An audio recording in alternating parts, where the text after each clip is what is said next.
Australia's domestic violence crisis is back in the spotlight after the targeted deaths of 3 young children and their mother in Brisbane. Let's go live to Julia Bradley now, who is at Camp Hill for us this morning. Julia, chilling new details are emerging about the man behind those murders.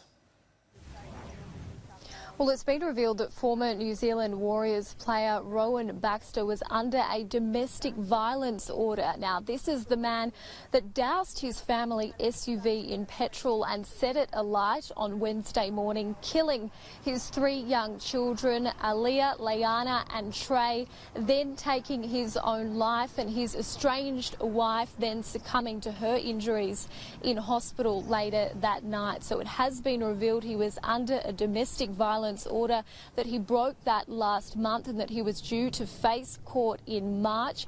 It's also understood that Rowan, he had taken one of their younger daughters further south at one stage as the relationship was breaking down against Hannah's will, and one of her friends has spoken extensively on their relationship this morning. I work in domestic violence and I have for the last 10 years, so when she first confided in me, we spoke about the violence, and you know, for such a long time she didn't believe that she was in a DV relationship. It hadn't even crossed her mind because, as she said to me, her words, he didn't hit me.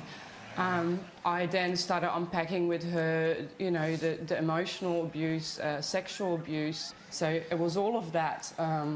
Just that control, manipulation, threats, and yeah, just threats to punish not only her but also her children.